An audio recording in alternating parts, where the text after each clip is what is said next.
heterossexual há descarrega mais testosterona do que no homossexual. Isso é feito. Na isso realidade, esse documentário ele não é fatalista.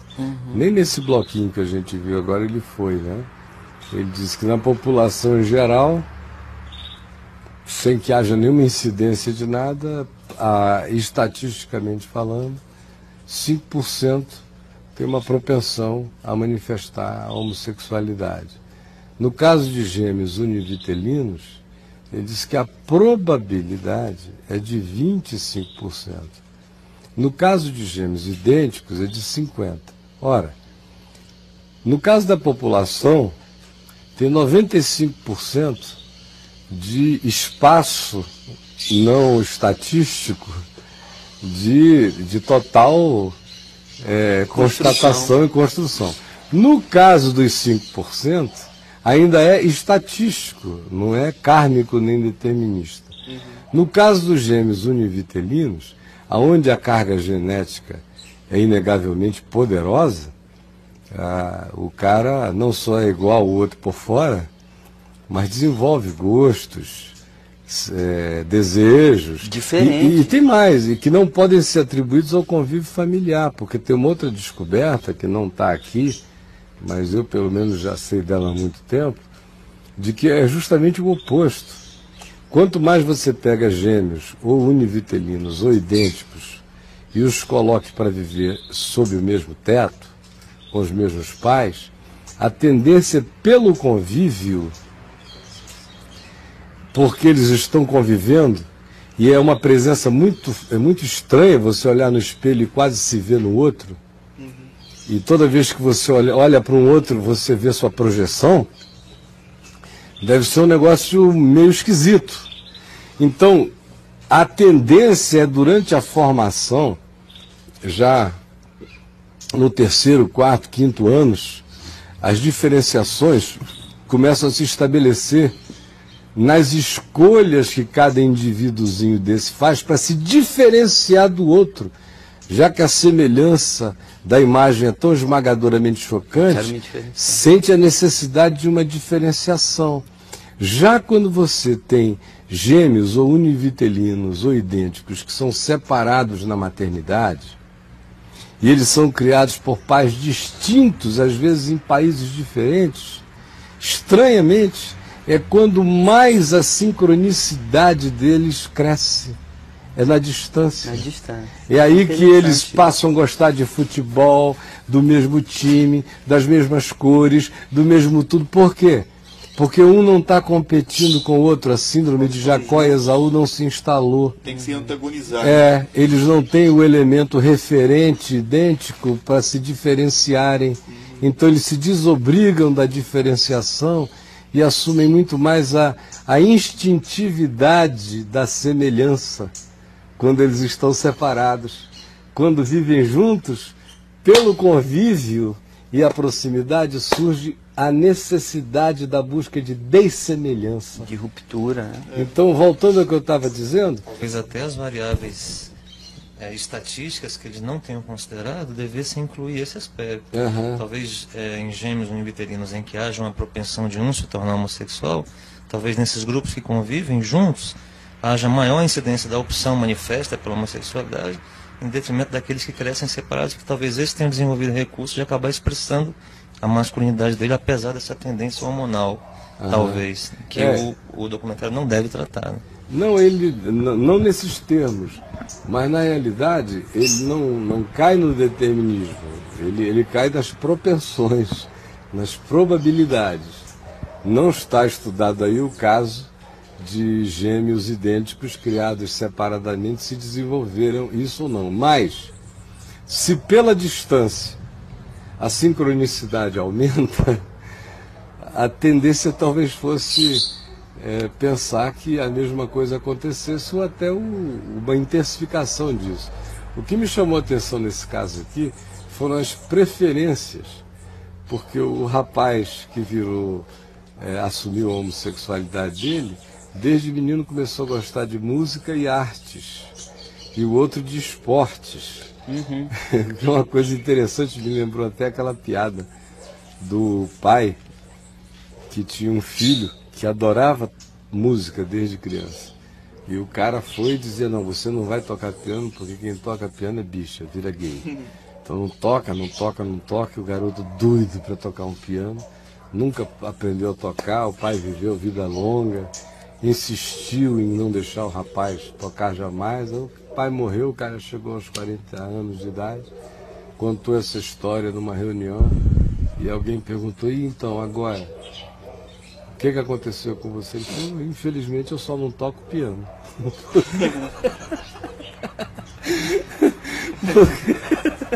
Porque o resto, papai só conseguiu tirar o piano. Não toco piano, toco piando. Então, nós vamos ver a segunda parte dessa mesma matéria, que ela prossegue e vai crescendo, e a gente vai ter chance de poder concluir algumas coisas, juntar com o elemento psicológico, com essa dimensão enorme, essa reserva técnica imensa, que não é determinista, que abre o espaço para outros elementos anteriores, que acontecem também durante a gestação e, sobretudo, os que vêm depois do nascimento. Então, roda, gente, essa segunda parte, e prestem atenção, porque a gente vai formando uma compreensão à medida em que a gente for vendo. Roda aí. Interessante é que a gente vê isso aí e vê, por exemplo, a questão da metilação do grupo químico metil, que funciona como interruptor, ligando ou desligando, fazendo com que inexplicavelmente determinadas cadeias tenham um interruptor desligado e aquele elemento ali, embora idêntico ao do outro, não seja acionado ou o oposto. Mas a ênfase desse bloco todo, não sei se vocês notaram, foi nas forças invisíveis. Forças invisíveis. Tanto é que eles estão chamando essa categoria aí de epigenoma, que é uma espécie de epistemologia genética.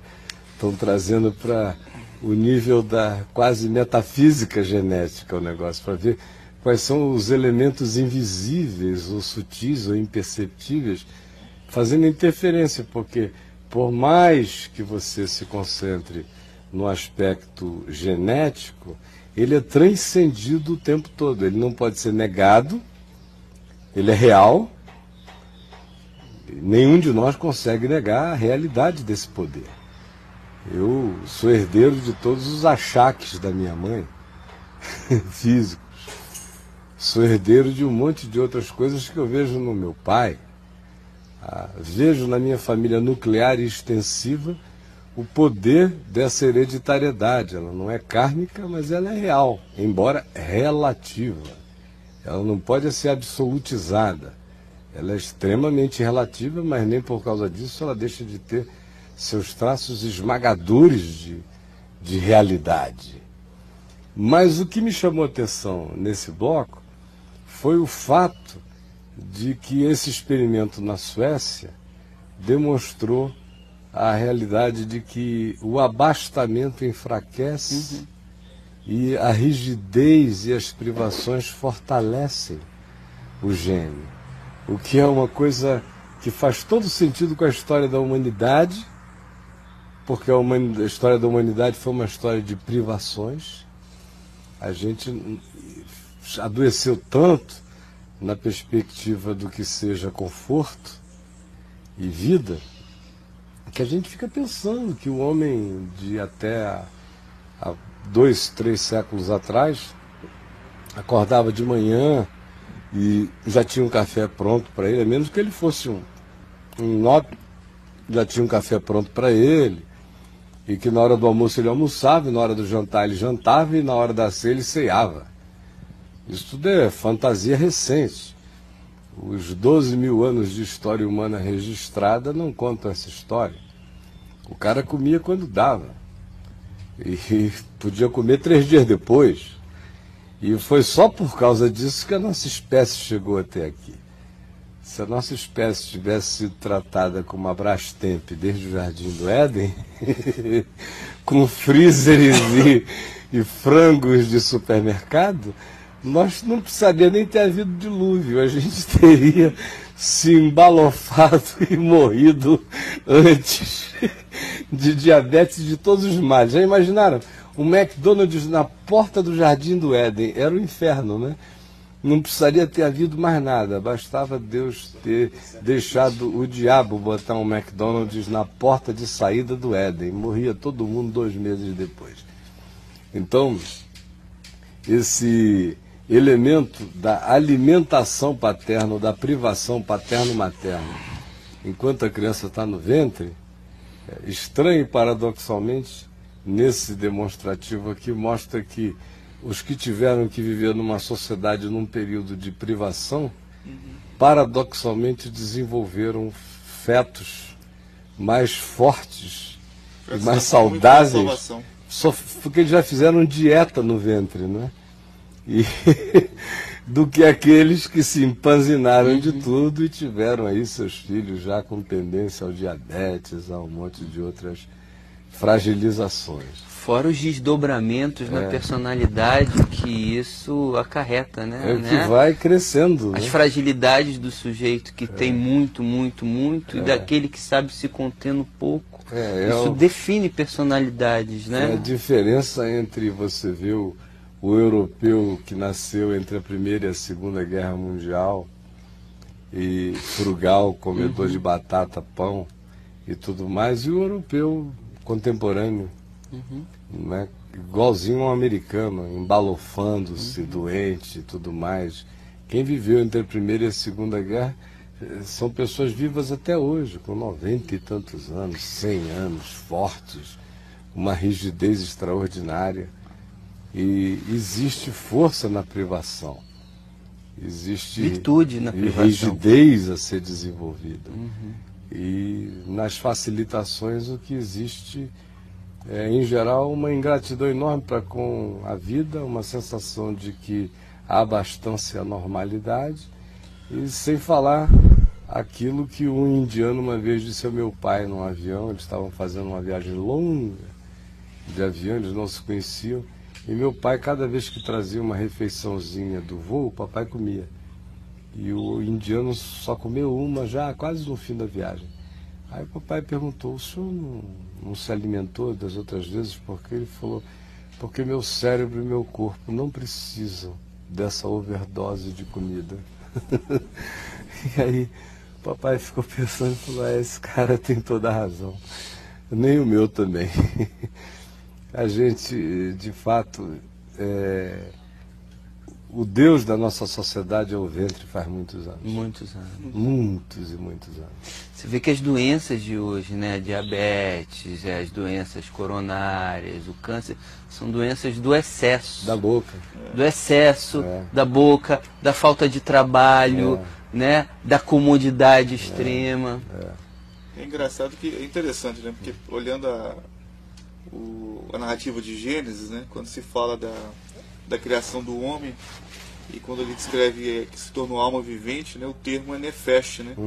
E nefesh descreve uma garganta aberta, né? Então ali já mostra a insaciabilidade humana desde esse nascedor, né? Desde a alma. momento.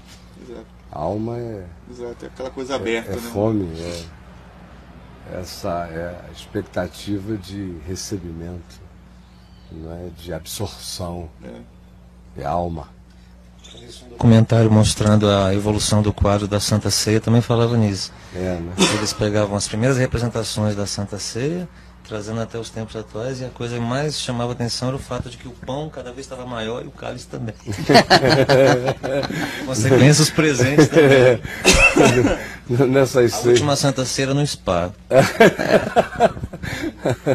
A última Santa Ceia já foi presidida e organizada pelo Donald Trump. Com uma loura bimbo servindo ali. O festival gastronômico. Agora o pão, senhor. Não, primeiro o carpaccio. O carpaccio. O Judas era o mestre Sala e um verdadeiro rei Momo, de tão gordo. Bom, gente, vamos ver a terceira parte para a gente depois então comentar no geral e também tratarmos das perguntas que estão chegando aí. Roda, Tiago. Esses aspectos genéticos e científicos são lindos, milagrosos, deslumbrantes. A mim, pelo menos, eles me levam a um estado de adoração quando eu vejo tanto milagre em variáveis e vetores de convergência e comunicação que estão para além de toda a nossa capacidade de imaginar. E ainda mesmo assistindo com nanocâmeras esse desenvolvimento, e eles com todos os aparatos científicos modernos, microscópicos, de penetração, os elementos mínimos, ainda tem que lidar o tempo todo com dois fatos. Número um, o hardware tem um papel fundamental, que é a genética. Mas a genética ainda é o hardware. A gente ainda está lidando com o computador. A gente não está lidando com a essencialidade do programa. Aqui no computador, certos programas rodam, certos programas não rodam. Alguns precisam de maior capacidade para rodar em plenitude. Outros não conseguem nem rodar se a capacidade dele não for suficiente. Mas existe algo que está para além do hardware, que é esse software. O que é interessante em relação ao que a gente está vendo é que a genética nos apresenta as configurações desse hardware. O programa que vai ser rodado vai ter mais expansão ou menos expansão de acordo com a capacidade do hardware. Mas não é o hardware que é o determinante essencial da qualidade do que nele vai ser rodado, ter uma coisa que o precede. Ele é meio. Na realidade, o corpo é mídia. O corpo é mídia. Ele é meu, mas não sou eu. Eu o transcendo. E é esse aspecto que a ciência genética pode tratar apenas na categoria do mistério. Forças invisíveis, forças sutis, inexplicavelmente. Ela vai lidando com essas categorias, usando esses termos que são termos até anticientíficos, né? Quando que a ciência teria permissão, dada pelos próprios pressupostos científicos, de dizer forças invisíveis? Forças invisíveis eu posso falar, eu sou um homem de fé, certeza das coisas que se esperam, convicção de fatos que se não vê a ciência, tinha que ser mais humilde dizer, por razões que nós ignoramos totalmente, mas aí é melhor dizer forças invisíveis e sutis, e isto e aquilo. Mas são essas forças invisíveis e sutis, inexplicáveis, que acabam gerando o produto que aparece aqui, não tanto como causa, mas mais como efeito constatável, geneticamente falando. Agora, a gente olha para a Escritura, o primeiro texto que eu citei aqui foi do Salmo 139. Tu me sondas e me conheces, e aquela entrada nas entranhas indiscerníveis do ser para a própria criatura. Tanto é que o Salmo termina dizendo, Senhor, vê se há em mim algum caminho mau e guia-me pelo caminho eterno, porque o próprio homem lúcido reconhece a sua incapacidade de viajar completamente para se autodiscernir, se autoperceber, sem uma revelação. Segunda coisa, é aquela afirmação que até aqui, quando ontem eu assisti e separei esse documentário em bloquinhos para a gente conversar, nesse terceiro bloco eu escrevi ali a síndrome de Jacó e Esaú, porque lá se diz, né, não tinham os meninos ainda nascido e já operava a eleição no ventre, de tal modo que se diz, amei a Jacó e aborreci a Esaú. E o escritor de Hebreus diz, quando nenhum deles ainda tinha nascido, nenhum deles tinha praticado obra alguma, nenhum deles tinha feito debaixo do sol nada que pudesse ser um elemento concreto a estabelecer-se quem era mais legal, quem era menos legal, quem era o indivíduo que carregava uma ternura por Deus na vida e quem era o enrijecido. Nenhuma dessas coisas tinha ainda acontecido, e a epístola, a carta aos Hebreus diz que a escolha tinha sido operada. A gente lê o profeta Jeremias, no início da profecia dele, o Senhor falando com ele, não é? Eu te escolhi no ventre, e eu te chamei. Isaías diz a mesma coisa, não é? Da escolha quando você ainda é um plasma. E Paulo precede a todos eles. Diz, quanto aquele que me conheceu e me chamou antes de eu haver nascido. E aí ele ainda vai mais para além e fala que fomos predestinados em amor antes do surgimento de qualquer coisa. Leva isso para todas as pré-genéticas e pré-matérias e pré-existências totais. Então, e ele põe a matriz dessa meta-história baseada e fincada no amor, né? No amor. Predestinou em amor. Em amor, lá em Efésios. Exato. E para ele nos predestinou em amor. E tudo isso tem a ver com o Cordeiro imolado em amor antes da fundação do mundo. Agora, o interessante é quando você vai observando o fato de que esse hardware genético, que tem uma importância fundamental, mas não carrega a preponderância essencial, porque a essencialidade de um eu transcende em muito essas influências. Elas determinam formas físicas, exterioridades. Você vê que até os exemplos que eles usaram para caracterizar a diferenciação entre gêmeos foram de uma superficialidade brutal, como fumar, beber ou praticar esporte.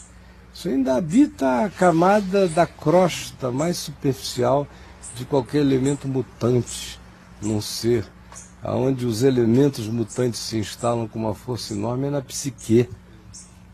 E ali é que as grandes mudanças acontecem de tal modo, você quer ver uma coisa que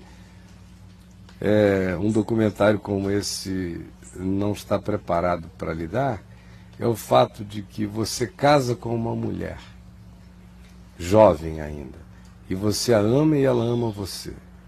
E vocês têm características, traços genéticos, assim, de semelhança distante. Mas são morenos, ou nasceram no mesmo lugar, têm talvez a mesma herança étnica, mas muito diferentes fisicamente. Depois de 30 e tantos anos de casado, dependendo do nível de simbiose conjugal que aquela dupla fizer, eles vão ficar semelhantes até do lado de fora. Eu conheci casais que eu acompanhei no curso da vida, como o seu Wilson e a Nega, mulher dele, presbítero da igreja de Betânia. Um nascido num lugar, outro no outro, não tinham nada a ver. No curso de 50 anos de casados, eles quase viraram gêmeos, de tão semelhantes. E quando você via as fotos deles de antes de se encontrarem, eles eram seres totalmente diferentes. Ora, simbiose é algo que tem um poder extraordinário. Gera gêmeos univitelinos do lado de fora, gente que não tem nenhuma carga genética, que são filhos de pais diferentes, que apenas se uniram ou pela amizade, ou pela afinidade, ou pela conjugalidade, ou por qualquer outra coisa, ou pela harmonia dos gostos, ou pela entrega amorosa de um ao outro, e com absorções mútuas um do outro, aquela fusão de uma só carne e de um só espírito, às vezes levam determinados indivíduos a experimentar o fenômeno até da semelhança física com o passar do tempo. Ora, se do lado de fora, com idades diferentes, pais diferentes, vivendo em mundos diferentes, pessoas podem desenvolver relações tão simbiotizadas que elas acabam encontrando semelhanças que vão do físico ao interior. Imagina num ambiente onde você compartilha o mesmo óvulo, a mesma mãe, a mesma placenta, o mesmo ambiente. É óbvio que semelhanças estarão sendo compartilhadas, mas elas não serão ainda tão profundas quanto aquelas que são as semelhanças frutos das escolhas mentais. Você está falando, eu estou viajando aqui, né? Aqueles programas que às vezes mostram semelhança entre os donos e os seus animais. Poxa, aí está mostrando uma regressão de simbiose, né? Simbiose canina, né? Mas o fantástico é que a genética, que atualmente é hipertrofiada em muitos aspectos, eu acho que ela tem um papel extraordinário em relação a ajudar a identificar tanta coisa que pode significar prevenção de enfermidades ou identificação de fragilidades no DNA, que já ajudam medicações em determinados casos a serem muito mais precisas e coisas do gênero, ou identificar a causa orgânica daquela disfunção, mas ela está absolutamente longe de chegar perto do elemento essencial, caracterizador da natureza humana. Porque Jesus diz, uns nascem eunucos, mas esse que nasce eunuco não ficou com o karma de não poder mais adiante fazer a decisão de psicologicamente se tornar eunuco por amor ao reino de Deus. Ou seja, se a gente considerar aqui o eunuco não só como castrado, mas se a gente considerar o eunuco como um indivíduo que nasceu com uma propensão efeminada, o que Jesus está dizendo é que tem gente que nasce assim, e tem gente que os homens fazem assim, e tem aqueles que depois de um tempo assim se tornam, não no sentido de tanto no sentido de escolherem o efeminamento, mas no caso de Jesus, se tornam eunucos, no sentido de abrirem mão da sua opção por amor ao reino de Deus. Significando dizer que sobre qualquer que seja o poder genético, existe um poder superior da vontade, que é aquele que é determinado pela decisão do eu. Então não tem genoma que vá ser, depois de um tempo, maior do que a consciência e do que a decisão da consciência. Embora Jesus diga, nem todos estão aptos para esse preceito. Na misericórdia de Jesus, ele está dizendo, tem gente que infelizmente vai carregar a escravidão do DNA, a escravidão do elemento social, da configuração inicial para o resto da vida. Tem outros que não nasceram com essa configuração, mas foram violados para assim ficarem, ou foram condicionados, ou foram viciados, ou foram escravizados nesse tipo de coisa e não conseguiram mais sair dessa ambiência. E há outros que, por uma decisão, entraram para a ambiência, para o bem ou para o mal. A gente está usando aqui o caso do eunuco. Sim. Mas, esquecendo o elemento do eunuco, há um princípio universal ensinado por Jesus aqui. E o princípio é aquele que não nega o elemento genético. Alguns nasceram. Não nega o elemento relacional, sob hipótese alguma, e nem a imposição do ambiente, nem a tirania ambiental que possa ser exercida sobre certos indivíduos. Alguns são feitos.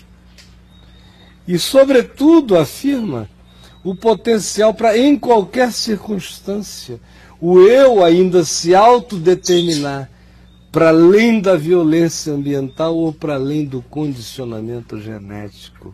Então, no fim de tudo, existe uma capacidade de decisão e de autodeterminação, que é o que torna isso lindo. Do contrário, nós seríamos todos vespas, e a gente não tinha por que fazer o papo de graça, está tudo determinado, né?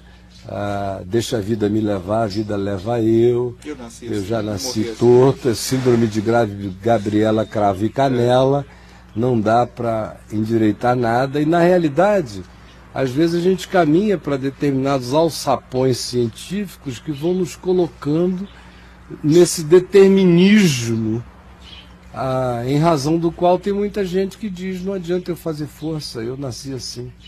Mais cômodo também, né? É mais cômodo. Desgraçadamente cômodo. Habib, você já pegou esse microfone aí uma vez ou duas e não falou? O Elmo estendeu a mão agora e também ainda não disse nada. Por favor, vão me interrompendo. Olha só, interessante nesse documentário, onde eles avaliam tanto a questão genética, mas aquela pesquisa de que as atitudes e as decisões, né, no caso daqueles que comiam bastante, e que afetavam até os netos, não é isso? Os filhos. Os filhos. Então, o que eu estou conseguindo perceber aí é que, inicialmente, quando se falava muito da genética e tudo, entendia isso como algo que definiu a minha vida.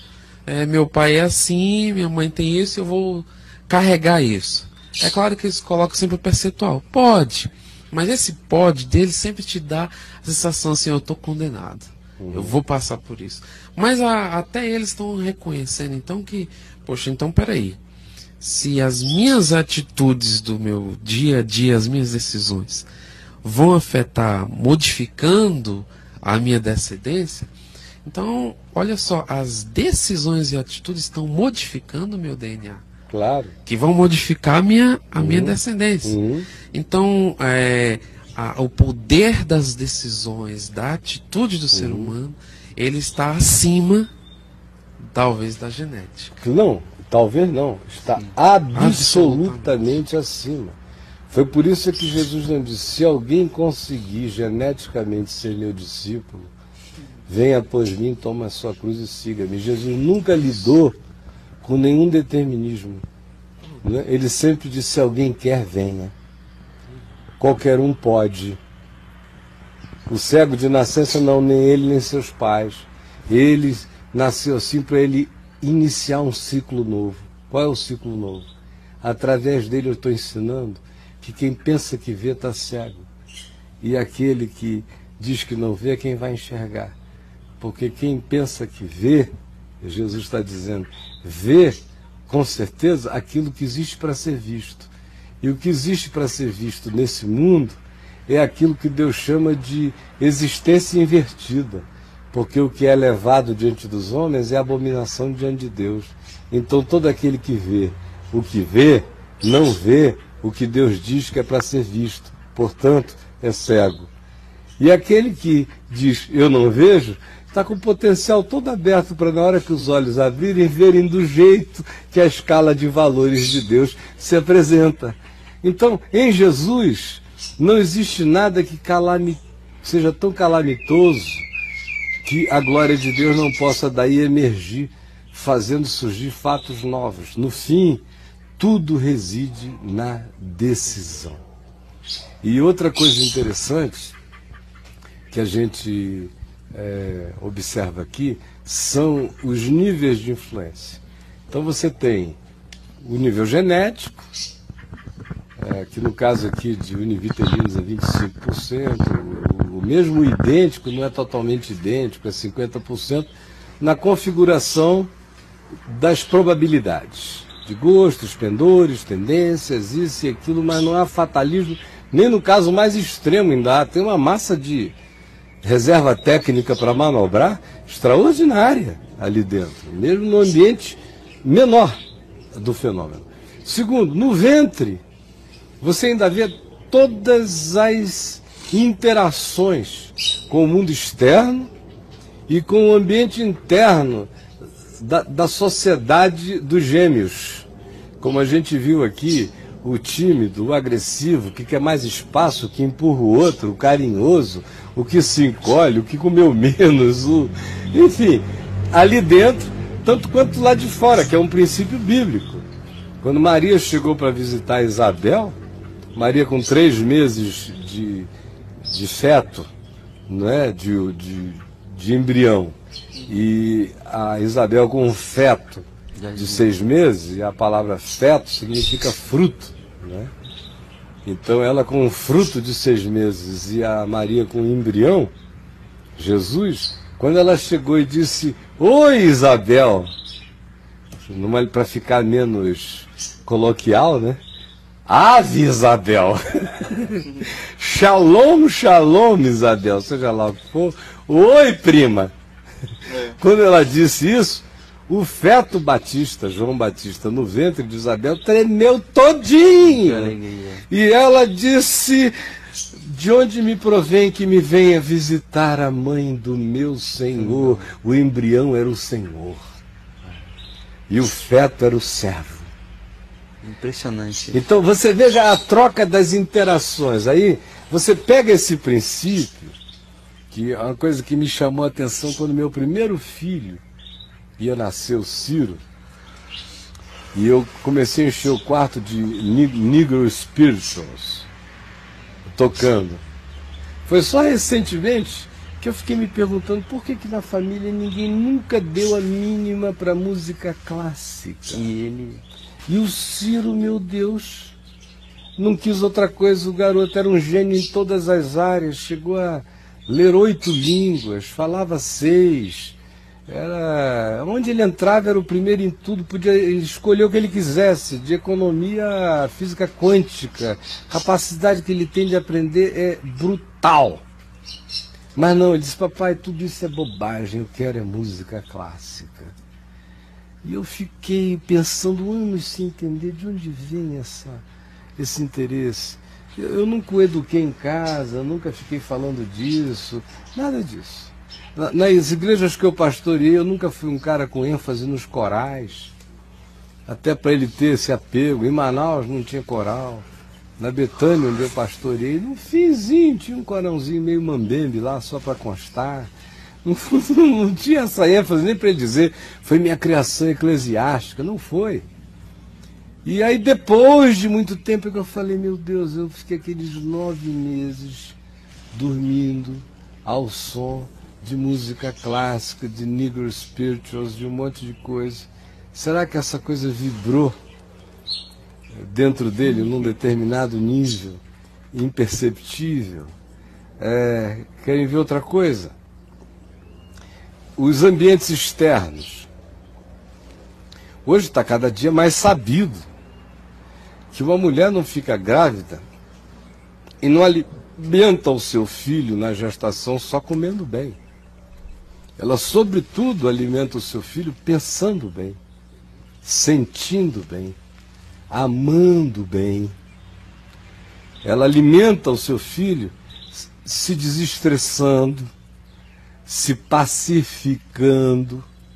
Alimenta seu filho estabelecendo relacionalidades construtivas do lado de fora, porque aquele entezinho é o nervo de reflexo mais captador que ela tem, mais do que os dela própria, que estão entupidos. Ela já virou uma casca grossa de brigas e discussões. Mas ele não, ele é virgem de tudo. Tudo que ele não só ouve até a sonoridade do mundo exterior, que é uma coisa assim brucutu, quanto mais não ouve ele as emoções, as energias, os tremores, as palpitações, as fibrilações, as descargas de raiva, de ódio. Música. Por exemplo, hoje se sabe, não é mais coisa assim de implicância de evangélico antigo em relação a determinadas músicas. Hoje a ciência prova que existem ritmos do bem e existem ritmos do mal. Existem ritmos que mudam o batimento cardíaco, existem ritmos que podem te induzir a ter crises de arritmia, existem ritmos que geram excitamento cerebral, que produzem depois sinapses de ansiedade. A música tem um poder de configuração interior extraordinário. Quando você vê, por exemplo, os mandamentos bíblicos contra o ódio e até contra a gritaria, Quer dizer, Paulo dizendo, não haja entre vós gritaria, que a gente acha que é só uma questão de polidez. Não tem nada a ver com polidez. Tem a ver com o fato de que a gritaria é o diabo. Eu prefiro ouvir tiro de canhão do que a gritaria. Sinceramente, eu prefiro morar do lado de um forte que exploda canhão 3 vezes por dia. Bum, bum, bum, bum e bum. Do que com uma mulher que fica o dia inteiro querendo brigar contigo e você com ela. Pelo amor de Deus, abram-se os canhões de Lavarone, mas cale essa matraca, porque não tem alma que suporte. E você é mudado nessas interações. Você já viu o que acontece com um mau namoro? Como um mau namoro pode alterar você horrivelmente. Como você às vezes tem um filho legal pra caramba, vai namorar uma menina, 1 ano depois você não conhece o cara, mudou o caráter, mudou a mente, mudou tudo, mudou até a alma do bicho. Então o poder dessas interações do lado de fora são extraordinários. Então as propensões genéticas não são deterministas. Haverá uma multidão de fatores que vão ter que ser objeto de escolhas. E essas escolhas é que fixam ou não as propensões ou as probabilidades dentro da gente. O que você ia falando, meu querido Habib? Eu disse uma reportagem sobre uma moça que tem uma capacidade sinestésica. Uhum. E aí quando ela vê, né? Ela ouve a música e ela sente o gosto da música. E vê cores. E ela vê cores. Aí ela comentando assim, que quando ela ouve bossa nova, música clássica, ela consegue ver as cores numa determinada gradação e harmonia.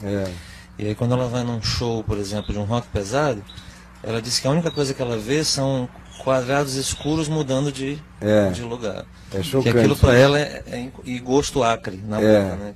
Aquilo em termos de percepção, para ela é um chuchu sem sal cru. Eu vi esse documentário. É aquele mesmo que mostra aquelas anomalias fantásticas do cara que dá uma olhada de 30 segundos para Londres e pinta Londres inteira sem faltar nenhuma estátua. Ele olhando de cima. É daquele cego que é capaz de pintar com perspectiva, aquele turco.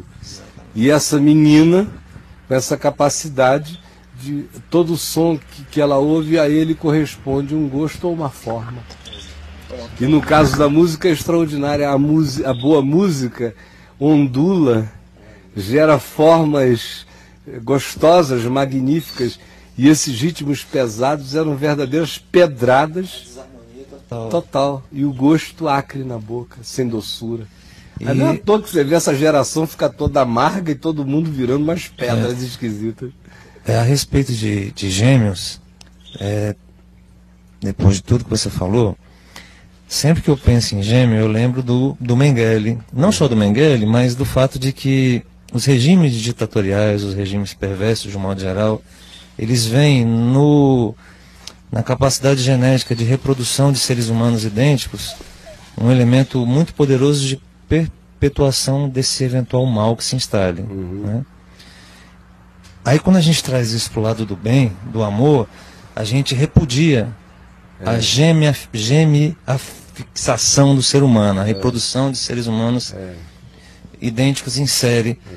É exatamente por isso que você está dizendo, porque o processo ele é individual, ele encontra cada uma da forma em que ele se apresenta. Se nascem 8 gêmeos, um deles é pura testosterona, daquele que chuta o saco do pai, e o mais novinho deles é pura ternura distorcida, a ponto de não conseguir pisar numa formiga, né? Cada um deles vai ter que fazer o seu caminho entremeado para o amor até atingir o máximo de potencialidade correspondente ao ente que ele é, ainda que cada um tenha o seu tempo, a sua dinâmica, né? Parece que é inevitável, né? Quer dizer, no caso... Ninguém foge de ter que viver, escolher e decidir. Agora, o extraordinário para mim nisso tudo é que, para além de tudo que a gente falou, existe algo que é um mistério que só Deus conhece. Assim como ele diz que nos aguarda como a pedrinha branca, que ninguém conhece o nome nela inscrito, senão aquele que a receberá, que é o seu verdadeiro nome. toda essa viagem genética aqui ainda está lidando com pedra jacaré, ainda está lidando com everestes de brutalidade. Porque, de fato, o que nos caracteriza e que é o processo de individuação que a gente tem que viver, e se viver na graça, chegará aquele momento de encontrar como vitória suprema na transhistória, em Cristo, aquele nome que ninguém conhece, o nome da singularidade, o nome da unicidade, o nome da incompatibilidade, o nome da genuinidade única daquela criatura e daquele indivíduo, e da incompatibilidade daquele ser, da singularidade absoluta dele. Provavelmente seja o nome potencial que está dentro dele e que genética nenhuma jamais vai identificar. E que a vontade de Deus é fazer esse indivíduo viajar dessa semente potencial para esse nome prometido, que se casa exatamente com aquilo que nele foi posto. O grande trabalho da graça de Deus na vida humana é não deixar a semente original se perder na gente. O processo de individuação é ir limpando os espinheiros, as tempestades, as urtigas do jardim da existência, as hibridizações das sementes que são plantadas ao lado dessa e que vão querendo mudar a natureza original dessa. O grande processo de individuação, e que tem a ver com escolhas e que ninguém pode fazer por você, a não ser você mesmo, em indo maturando e dizendo: isto não sou eu, isto não sou eu, isso aí é o self pervertido, é o si mesmo a ser negado, o meu eu original é o que eu tenho que encontrar em Cristo. Essa viagem, ela acontece dentro do elemento genético, do elemento familiar, do elemento cultural, circunstancial, étnico, político, histórico. Todos eles têm importância. Alguns têm até importância fundamental, mas nenhum deles carrega a importância essencial da escolha e da decisão. É o ser consumado, né? Uhum. É o ser consumado, essa pedrinha branca aí. Ele se consumou em Cristo. Se cristificou. E que se cristificou sem se tornar um cristinho. Sem virar chaveirinho de Deus em Jesus. Na sua singularidade. Ele é Cristo nele. Cada um de nós. O grande mistério. Isso que é bonito. O grande mistério é que Jesus é Jesus. E Cristo é Cristo. E nós somos nós. Mas nós todos seremos cristificados nele, e nenhum de nós será clone dele. Todos nós seremos cristificados sendo nós mesmos. Nós mesmos. É interessantíssimo. Essa é que é a maravilha. É que seremos semelhantes a ele e seremos totalmente semelhantes a nós em plenitude nele. Isso é um tiro, assim, de frente, qualquer argumento panteísta, filosofia panteísta de mistura, de fusionamento, né, de pasteurização do ser. Não, a individualidade, a individuação, cada ser é cada ser em sua singularidade, mas em sua singularidade configurada na perfeição de Cristo. Amém. É lindo isso. É maravilhoso esse chamado. E quem não tem essa consciência, ou vira Vespa da genética, ou então vira Gabriela Cravo e Canela do Jorge Amado. Eu nasci assim, vou viver assim, vou morrer assim. Gabriela. Você falou em Vespa, é uma metáfora bonita para esse processo, né? A metáfora da borboleta e da larva, né? Da borboleta que nasce da larva. Né? A Vespa eu usei por causa do determinismo da Vespa. A Vespa é um dos entes mais deterministas da criação. Até faz lembrar a velha e paleontológica piada do escorpião, né? Com o elefante atravessando o rio. Vocês conhecem? É a tartaruga, muda de animal, mas é uma piada paleontológica. É de sapo, né? Escorpião, é a minha natureza, né? Ele pede a carona, aí me leva daqui para lá, e o bichinho, que seja ele qual for, diz, mas eu não posso, você morde, não sei o que, pica, mata. Mas se eu picar eu vou morrer afogado, me leva. Aí no meio da jornada, no meio do rio, o bicho não se segurou. Deu-lhe a envenenada e o sapo ou o elefante, ou seja lá qual seja o bicho ofendido, virou para trás. Mas rapaz, você falou que não ia morder, você não ia morrer afogado, mas eu não aguentei, é a minha natureza. Então, essa é apenas desculpa do diabo, essa de é a minha natureza. É desculpa diabólica, é a desculpa da preguiça diabólica, é a desculpa dos seres que não querem mudar, é a desculpa das lagartas que querem se eternizar nos estados venenosos e não querem partir para as mutações do voo, borboleteantes, da fertilização da vida.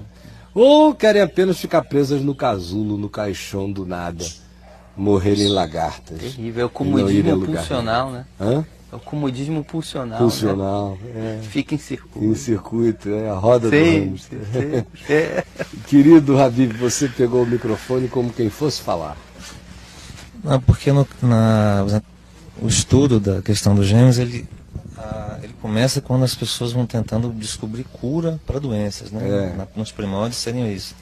Coisas mais comuns, porque uma pessoa nasce sem braço, depois por que alguém tem uma tendência de ter problemas cardíacos e tudo.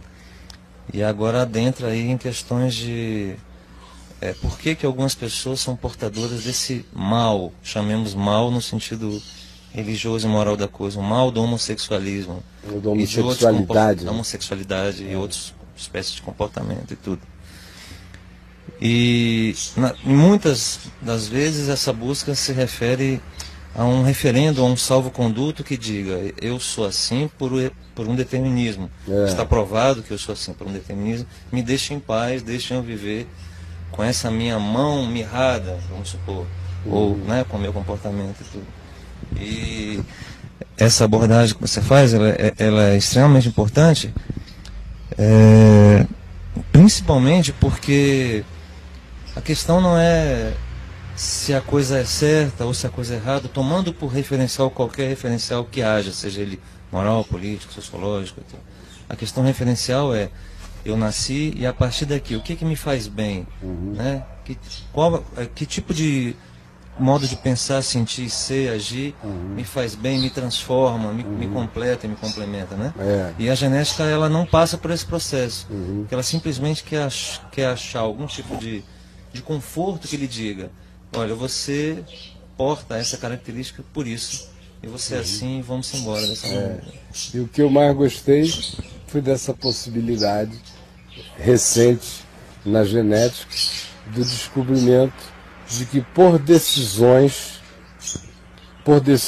minhas, eu posso começar a alterar o meu quadro genético. E isso tem tudo a ver com aquela fala antiga do Velho Testamento de que a maldição nos pais dos filhos vai até a terceira e quarta geração.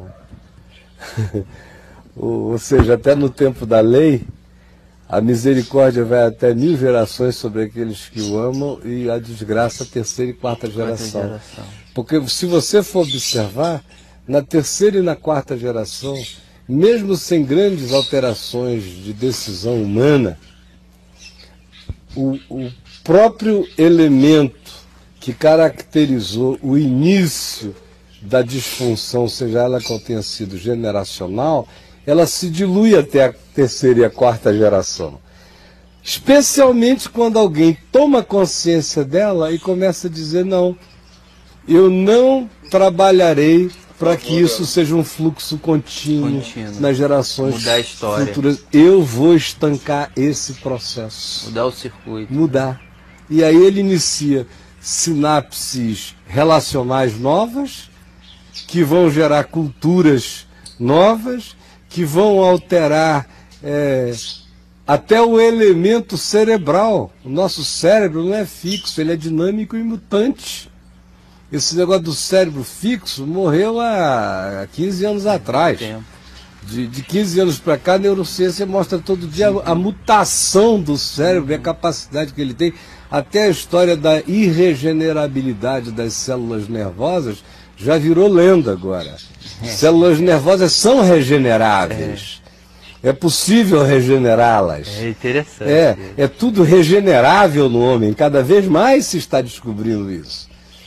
E se descobre que, inclusive, hoje, um membro meu amputado não se autorregenera apenas porque na natureza, a matemática da natureza determinou que era melhor não se regenerar se ele fosse cortado, porque se operasse o mesmo mecanismo que opera nos répteis, que é de autorregeneração, o meu braço seria cortado e ele se regeneraria como um rabo de calango. Mas o problema é que o sistema imunológico dos répteis não tem a fragilidade do sistema imunológico dos mamíferos.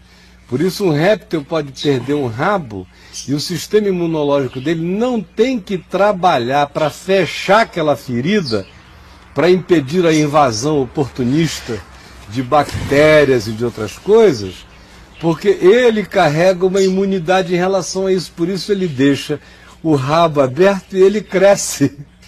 Nós, como temos uma fragilidade imunológica, que é de um lado uma fraqueza necessária a nosso próprio desenvolvimento cerebral e outras coisas mais, por causa disso, se corta o meu dedo, imediatamente o meu sistema imunológico começa a cicatrizar isso e impedir o recrescimento dele.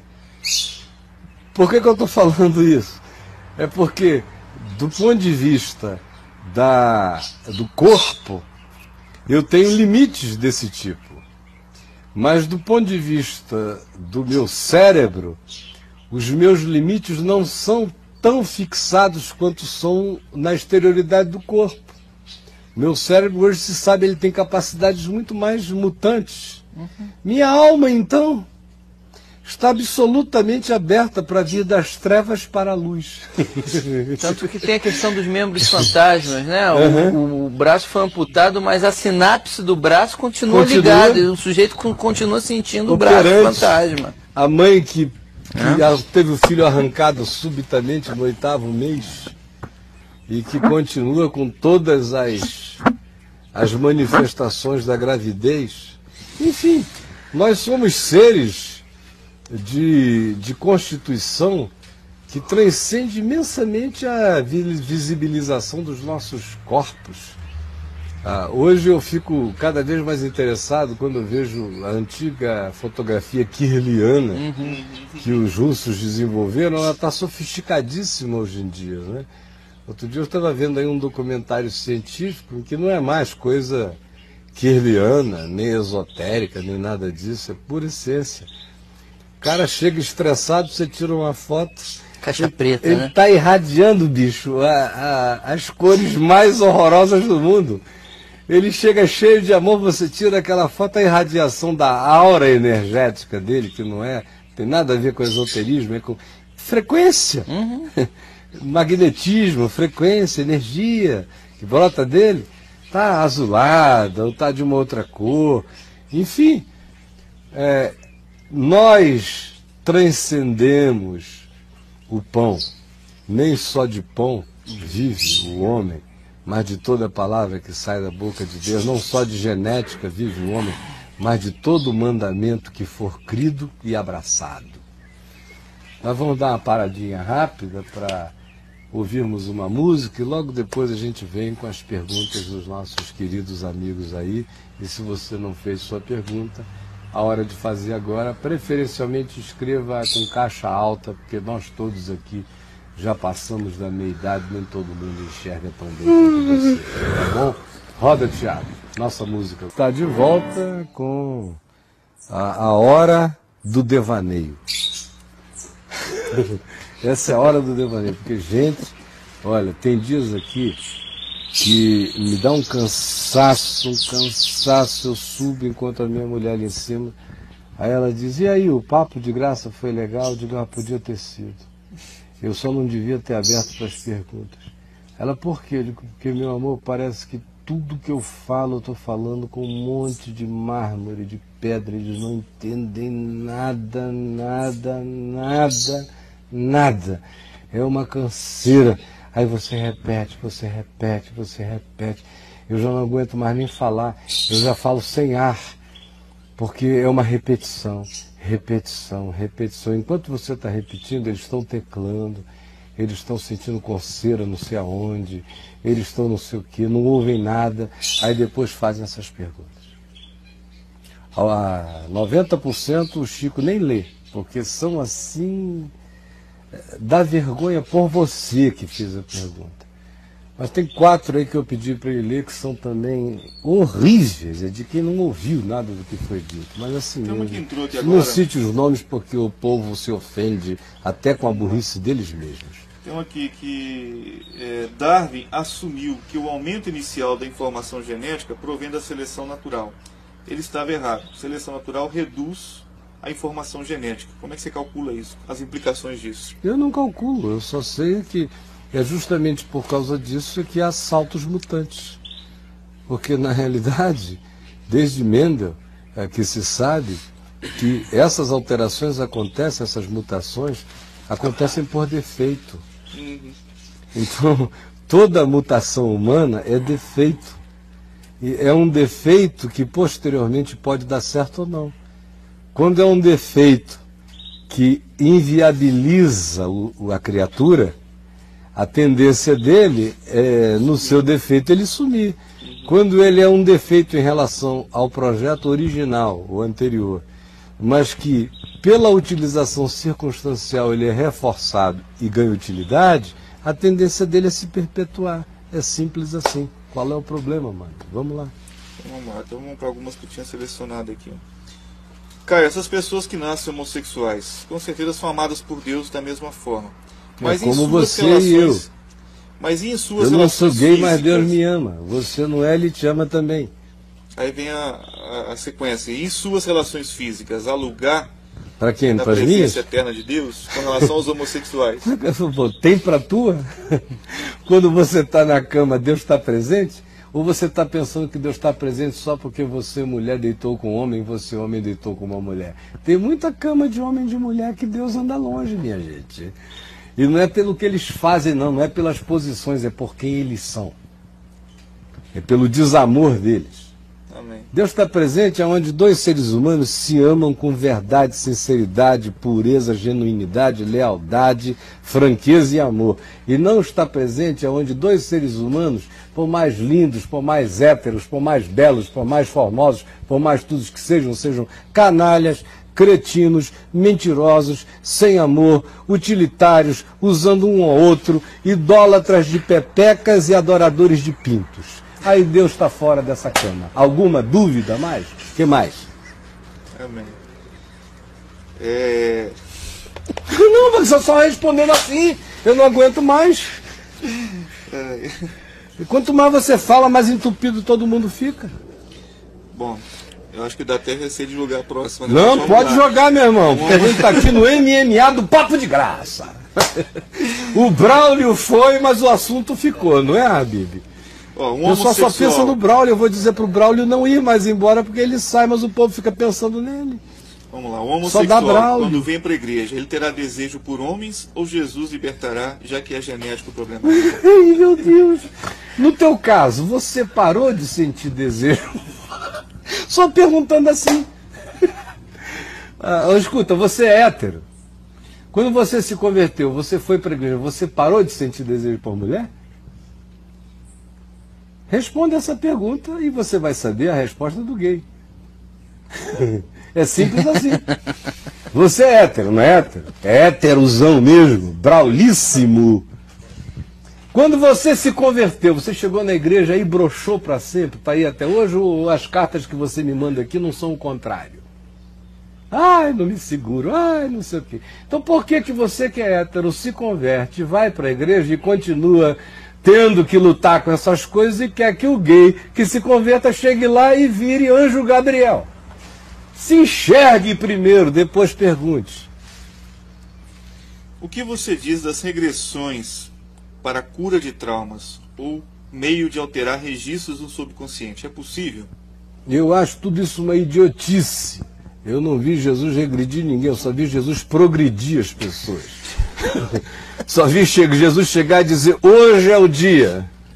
E o que eu vejo é Paulo dizendo em Romanos 8, que nada pode nos separar do amor de Cristo, nem as coisas presentes, nem as futuras, nem a altura, nem a profundidade, nem coisa alguma. Ele só não cita o passado.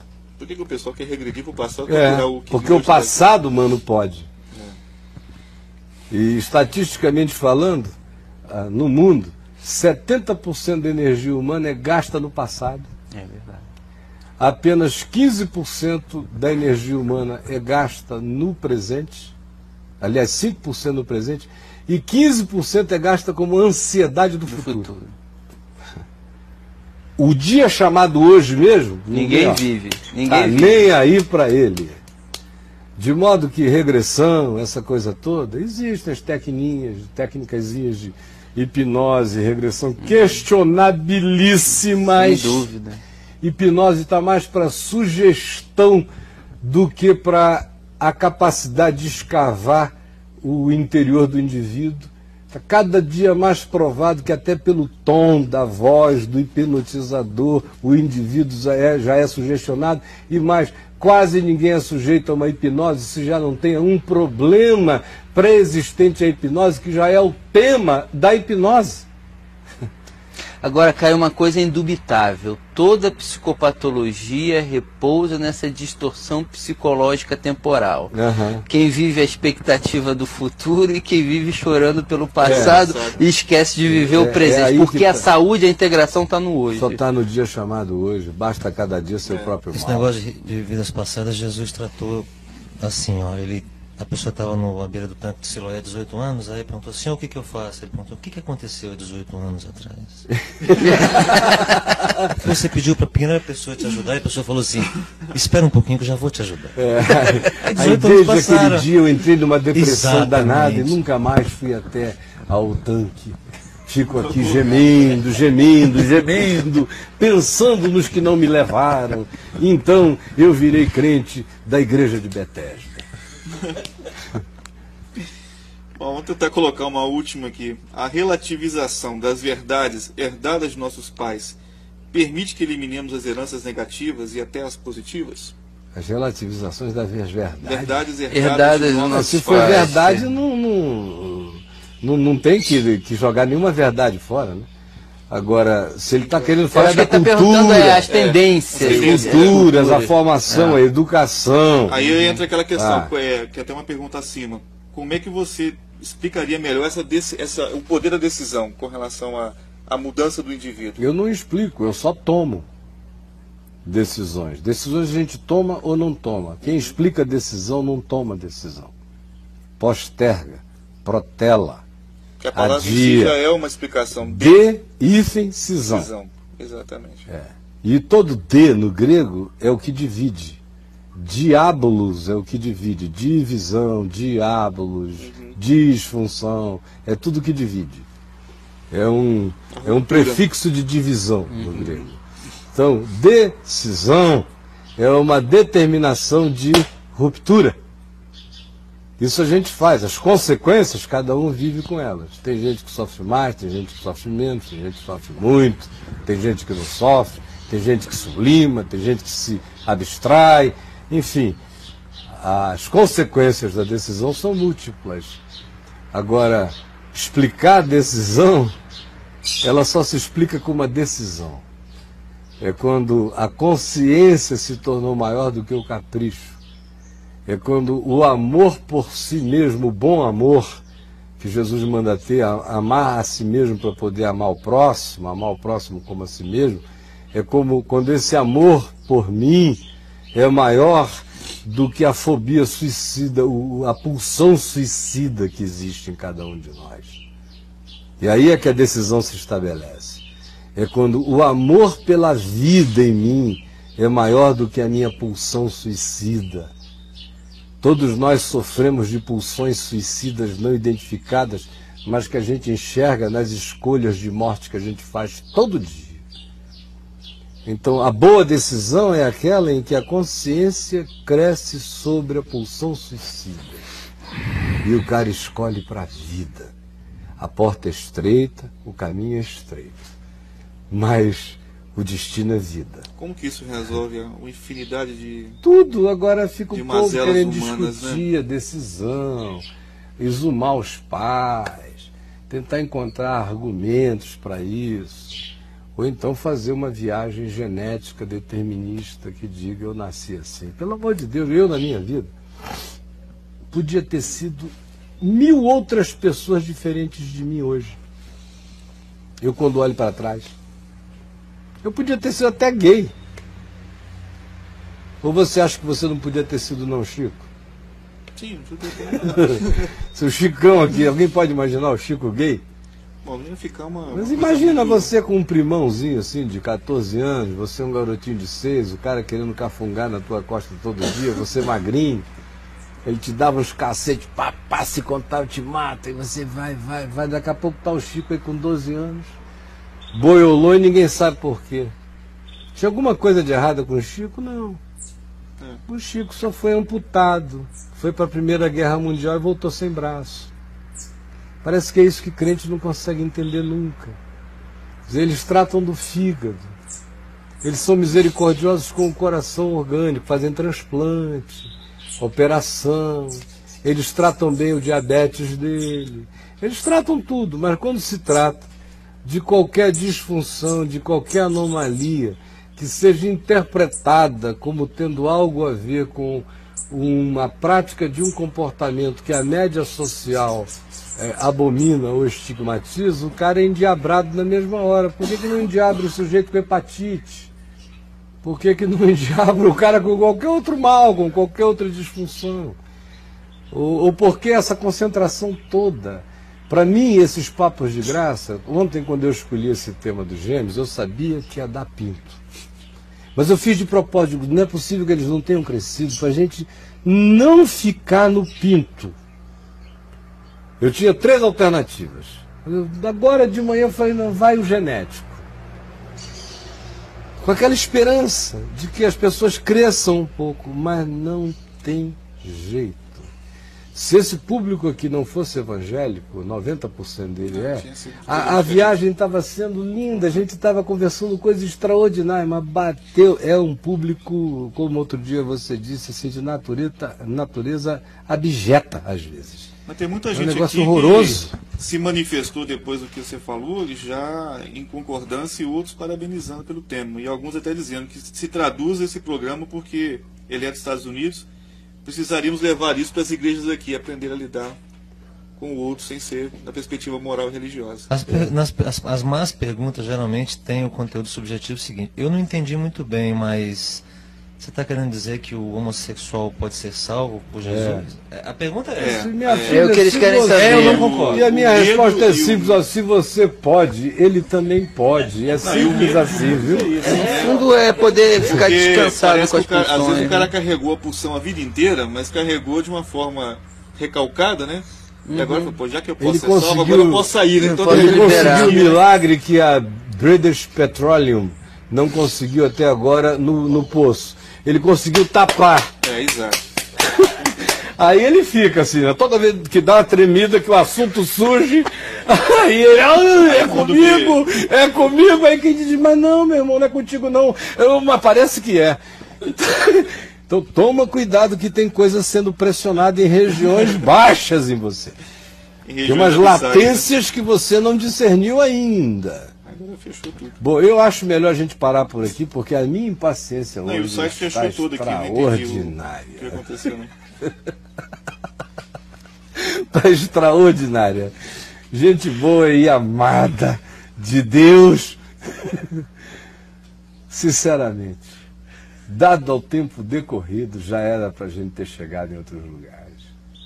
Já era para a gente ter passado dessa. Já era para a gente ter aprendido a diferenciar a situação da homossexualidade do Estado ideológico, promulgador, político do homossexualismo. O homossexualismo é uma desgraça demoníaca. é uma ideologia perversa. Assim como é o sexualismo, machismo, qualquer ismo, como eu tenho dito aqui. Homossexualidade é uma condição. Tem gente que vive essa condição com a maior dignidade, com mais dignidade que a maioria dos que tem a condição de heterossexualidade. Tem gente que faz das tripas coração, até por causa da condição, para manter-se nos ambientes de maior dignidade exterior e interior. O homossexualismo é o surubismo de Romanos 1. O indivíduo não consegue nem ler Romanos 1 à luz do contexto histórico de Roma, de César, que dava a bunda para todos os generais e comia as esposas de todos eles. Falando assim, deu para entender ou vai ficar escandalizado também? O que se dizia lá é César, a amante de todos os generais e o marido de todas as mulheres. Porque o bicho cortava e aparava. Você sabe de onde vem a palavra fornicação? Vem da palavra latina fornos, que é o arco. Sabe por quê? Aqueles arcos romanos? Todo mundo transava com todo mundo encostado no arco. Era homem botando em homem, homem botando em mulher, mulher agarrando mulher. Acabavam os jogos nos coliseus, era suruba, swing. Roma era o inferno. Aquela carta escrita para esta suruba, dentro da qual tinha crente querendo viver santamente. Dá para entender o contexto? Não tem nada a ver com um garoto que está ali lutando, sofrendo, amando a Deus, lendo a palavra, o Novo Testamento, que não sabe nem que pulsão é essa que vem de dentro dele. Ele gostaria de não sentir isso, gostaria de gostar de mulher, gostaria de ter filhos, gostaria de agradar o pai, a mãe, gostaria de não ser objeto de tanto julgamento, não tem nenhuma canalice nele, não escolheu nada, sofre com isso. E você quer ser o quê? O diabo da vida desse cara? Quer colocá-lo no inferno? Olhe, você que está correndo o risco de ir para lá, eu vou encontrar com ele sentado à mesa de Abraão. Não sei se você vai estar lá ou batendo na porta do lado de fora. Tome cuidado com esse tipo de brincadeira. Isso é de uma perversidade diabólica. Essa pressa nesse juízo é horroroso. Essa severidade severina é infernal. Coloca o cara no buraco no qual ele mesmo é o verdugo de si próprio. Quando eu vejo esse tipo de preocupação exacerbada, esse tema recorrente, o sujeito só está me dizendo que essa é a angústia dele e que ele conseguiu cimentar o negócio. Mas de vez em quando, na escala Richter, toda vez que o tema é mencionado, o Chile dele treme. Ele quase tem um chilique.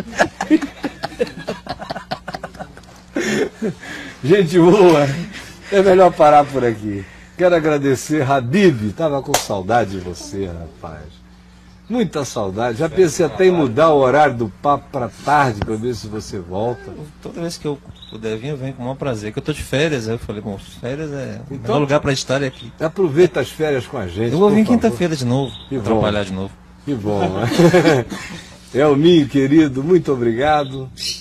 Obrigado, Chicão. E obrigado, querido Vitor. Valeu, meu irmão. Vocês todos, Daniel, Jovem, Kenneth, Thiago, obrigado. Obrigado, Edivaldo, em casa. E obrigado você, que manhã após manhã vem. E você que chega, vai chegando, geralmente os que vão chegando no primeiro dia são os caras que fazem essas perguntas, porque evangélico não tem paciência nem de saber onde ele está entrando. Ele está entrando num lugar, ele não sabe o que rola, ele não viu nada, mas ele já chega perguntando, ele chega num afã desesperador. Pelo amor de Deus, só faça a pergunta aqui depois que você tiver assistido uns 10 papos de graça, ao vivo, baixado aqui no On Demand, o máximo que você puder, e lido o site, que é para você não ser patético, chegando já com esse nervosismo de dedo, que nada mais é do que um frisson que só habita o coração de crentes sem solução, de gente nervosa, esses cristãos nervosos, neuróticos de culpa, panicados de medo, com medo de Deus, com medo da vida, aonde cada coisa falada e discutida parece uma ameaça ao dogma da sua frágil existência. Pare com isso. Está na hora da gente crescer, virar gente, deixarmos de ser esses meninos nervosos, aflitos, adoecidos, imaturos, que não crescem nunca, que não têm paciência nem para ouvir o estado e a condição do outro. E olha que o nosso tema é sobre natureza humana. Natureza humana, conversar sobre natureza humana com crentes é muito difícil. É melhor a gente conversar sobre natureza suína. Aí a maioria entende melhor. Gente boa, que Deus nos dê ouvidos para ouvir, olhos para ver e um bom coração para processar. Que Deus nos abençoe, que o amor dele continue a insistir conosco, assim como ele insiste comigo todo dia, e de mim jamais desistirá. Não há nenhuma conjunção genética com o poder de me afastar do amor de Deus. Nem morte, nem vida, nem altura, nem profundidade, nem principados, nem potestades, nem poderes, nenhuma criatura, nem anomalia pode me separar e separar você do amor de Deus que está em Cristo Jesus, o nosso Senhor. Um beijão e até amanhã com a graça de Deus, ou nas repetições de 3 da tarde e 9 da noite. Tchau, tchau.